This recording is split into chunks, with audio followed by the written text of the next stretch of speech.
Bueno, muchas gracias, buen día a todos, gracias a la organización por haberme invitado. Lo que yo les voy a presentar en este momento es un poco el resultado de muchos años de trabajo. Yo soy el coordinador del programa para la gestión ambiental de sitios contaminados que funciona en la Secretaría de Control y Monitoreo Ambiental del Ministerio de Ambiente de la Nación. Es un programa que se creó en el año 2006 y en función de toda la experiencia acumulada desde ese momento hasta ahora, venimos trabajando ya desde hace unos cuantos años, varios años, en un proyecto de ley de sitios contaminados. Una rápida mención, algunos aspectos que tal vez sean algo obvios, pero me parece importante destacar, que tiene que ver con cuál es el impacto sobre la salud de la problemática de los sitios contaminados. Básicamente, el impacto de la salud tiene que ver con la exposición directa que puede existir en las poblaciones que están aledañas a los sitios contaminados. Y en ese sentido, yo me puse a pensar antes de hacer esta presentación, bueno, a ver, tratemos de generar algún tipo de estadística, algo, cuál es el impacto, cuál es la magnitud de la problemática en términos de cantidad de personas expuestas o afectadas, y la realidad es que no tenemos esa información. Yo no lo tengo, no existe esa información. ¿Por qué? Porque no hay ningún marco regulatorio que establezca alineamientos para diagnósticos en este sentido. A modo tentativo sí podemos decir que estas son de las principales problemáticas asociadas a sitios contaminados que tienen mayor incidencia en la afectación a la salud. Tenemos incontable cantidad de estaciones de servicio de combustible en áreas urbanas con problemáticas de pérdidas de combustibles, que si bien tienen un marco regulatorio de la Secretaría de Energía de la Nación, generan muchos inconvenientes, y esos inconvenientes generan problemas a la salud. Entonces tenemos áreas densamente pobladas con ese tipo de exposiciones que generan una problemática. Basurales a cielo abierto, hay una cantidad también muy grande de basurales a cielo abierto en todo el país, muchos de los cuales están muy cercanos a zonas urbanas, muchos de los cuales están intrusados por comunidades y por asentamientos precarios, y tenemos una gran problemática en ese sentido. Ruinas industriales que tal vez en una época se establecieron en zonas industriales, zonificadas como industriales, pero con el paso del tiempo los propios trabajadores fueron de alguna manera rodeándolas y hoy se ven expuestos a las sustancias y residuos químicos que ahí estaban. Pasivos de la minería, pasivos ambientales de la minería pretérita, hoy a la tarde van a tener una exposición específica sobre un caso muy emblemático. Enterramientos clandestinos de fitosanitarios vencidos, de envases de fitosanitarios, es otra gran problemática. Accidentes con sustancias peligrosas, o sea, todas estas son las fuentes principales que generan sitios contaminados y que afectan a la salud. Siguiente, por favor. Muy rápidamente, porque si no, no voy a llegar, ¿cuáles son los fundamentos del proyecto? ¿Por qué estamos encarando este proyecto? Nosotros tenemos en el marco regulatorio nacional la obligación constitucional de recomponer el daño ambiental y, a través de la Ley General del Ambiente, la definición de qué se entiende por daño ambiental y cuál sería el alcance de la recomposición. Lamentablemente, ese marco regulatorio es bastante deficiente.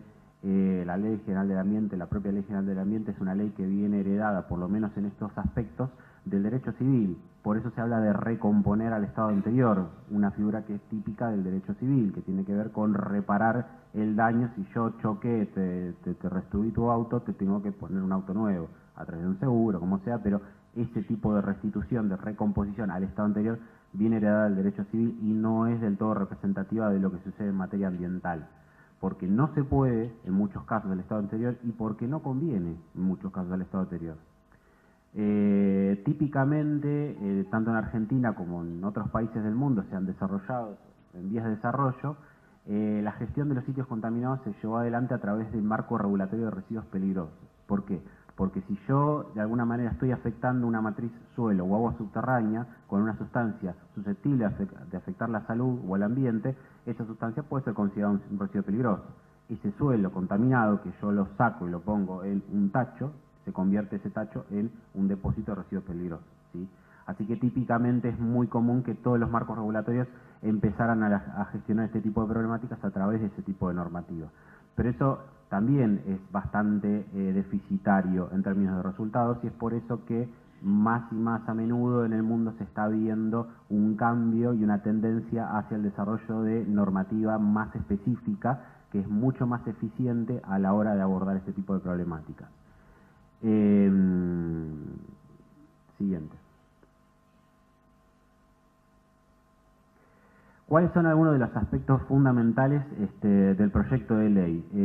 El proveedor de policía sigue manteniéndose en la órbita provincial, obviamente eso no puede variar, pero sí estamos introduciendo ciertas figuras que de alguna manera dan la posibilidad de intervención a la nación por criterios de subsidiariedad y cooperación.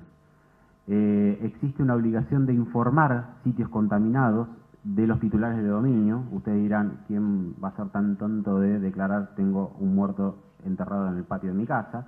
El objetivo ahí es tratar de establecer estímulos fiscales para favorecer este mecanismo, pero en el caso de que no se informen estos sitios contaminados, la ley establece un recurso para invertir la carga de la prueba, y en los casos en donde las autoridades competentes, es decir, las autoridades provinciales, tengan algún tipo de evidencia razonable que pueda presuponer que existe un sitio contaminado, intimar a los causantes potenciales o titulares de dominio, pueden ser ambos, uno u otro, dependiendo del criterio de la autoridad, a realizar una investigación con miras a recabar la información que va a permitir definir esa duda y determinar si ese sitio está o no está contaminado.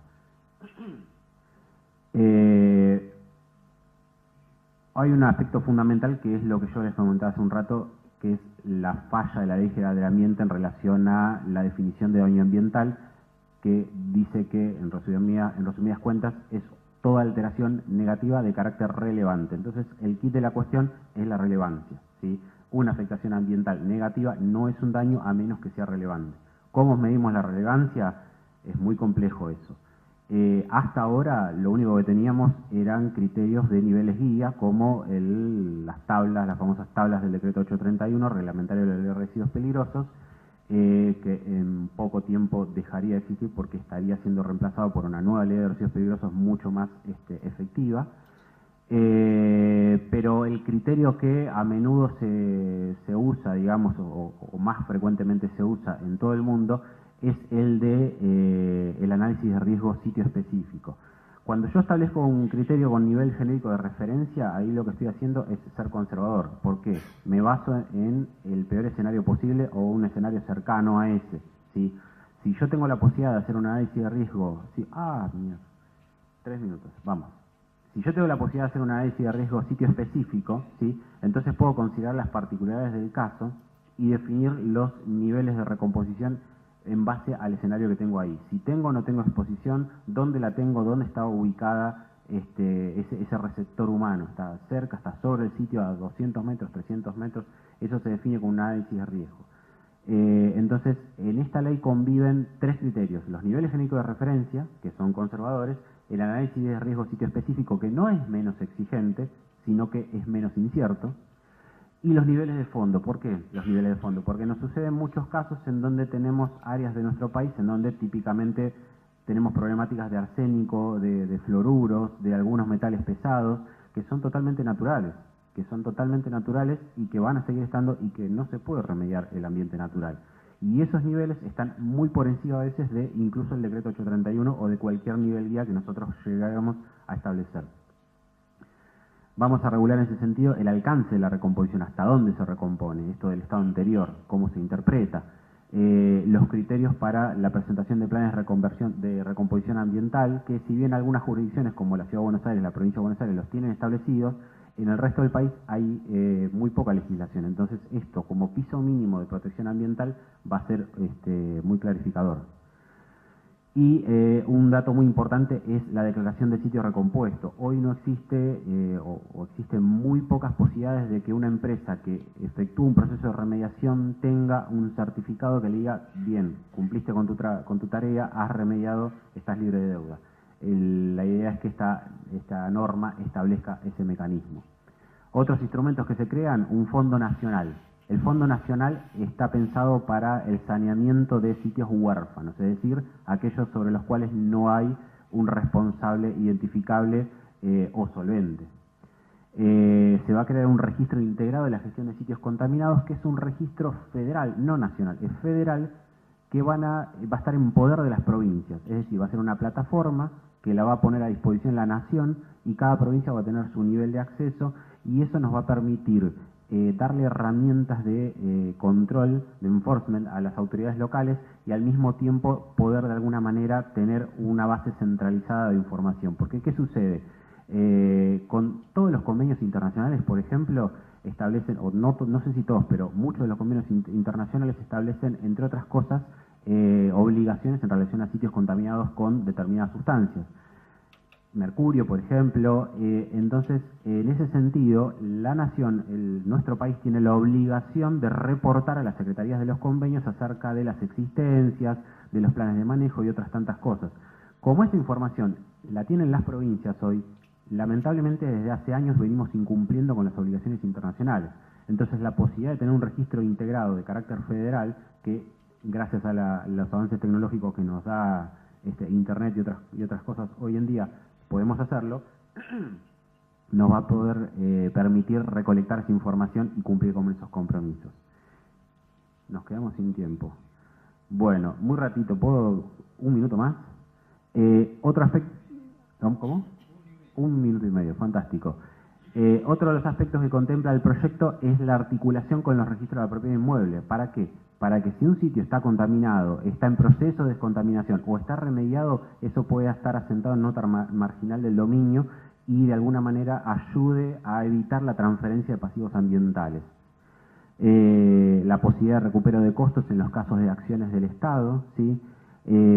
Cierta regulación de profesionales y tecnologías, la certificación de fin de remediación y los incentivos fiscales que les mencionaba hace un rato.